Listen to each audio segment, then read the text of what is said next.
বাংলাদেশ আওয়ামী যুবলীগের কেন্দ্রীয় কমিটির প্রেসিডিয়াম সদস্য আবু আহমেদ নাসিম পাভেল চিকিৎসাধীন অবস্থায় রাজধানীর একটি হাসপাতালে মারা গেছেন। ইন্না লিল্লাহি ওয়া ইন্না ইলাইহি রাজিউন। তিনি দীর্ঘদিন শারীরিক নানা জটিলতায় ভুগছিলেন। টানা 12 দিন লাইফ সাপোর্টে থাকার পর মঙ্গলবার দুপুর 2টার দিকে ঢাকার বাংলাদেশ স্পেশালাইজড হসপিটালে চিকিৎসাধীন অবস্থায় তিনি মারা যান। তার মৃত্যুর খবর সাভারে এলে স্থানীয় নেতাকর্মীদের মধ্যে শোকের ছায়া নেমে আসে। তার গ্রামের বাড়ি গোপালগঞ্জের মুকসেদপুর হলেও দীর্ঘদিন ধরে তিনি সপরিবারে সাভারের মজিদপুর এলাকায় বসবাস করতেন। তিনি ঢাকা 19 আসন থেকে দলীয় মনোনয়ন চেয়েছিলেন। মৃত্যুকালে তার বয়স হয়েছিল 60 বছর। তিনি স্ত্রী ও এক মেয়ে, এক ছেলে সহ বহু আত্মীয় স্বজন রেখে গেছেন।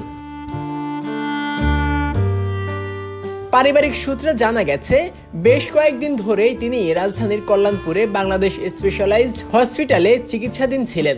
সেখানে শারীরিক অবস্থার অবনতি হলে সর্বশেষ গত 2 মে তাকে লাইফ সাপোর্টে নেওয়া হয়।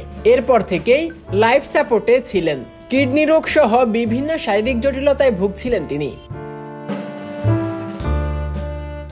আবু আহমেদ নাসিমের শালক শহীদুজ্জামান পলাশ জানিয়েছেন, বুধবার সকাল 10টায় সাভার পৌর এলাকার মজিদপুরে তার প্রথম জানাজা অনুষ্ঠিত হবে। এরপর দুপুরে জাতীয় সংসদ ভবনে দ্বিতীয় জানাজা শেষে তাকে বনানীতে দাফন করার কথা রয়েছে। তার মৃত্যুতে শোক জানিয়েছেন ঢাকা 19 আসনের সংসদ সদস্য মোহাম্মদ সাইফুল ইসলাম, সাবেক সংসদ সদস্য ডাক্তার এনামুর হাসান, সাভার উপজেলা পরিষদের চেয়ারম্যান মঞ্জুরুল আলম রাজীব ও ঢাকা জেলা যুবলীগের আহ্বায়ক মিজানুর রহমান মিজান সহ স্থানীয় আওয়ামী লীগ, যুবলীগ, ছাত্রলীগ ও স্বেচ্ছাসেবক লীগ সহ স্থানীয় নেতাকর্মীরা।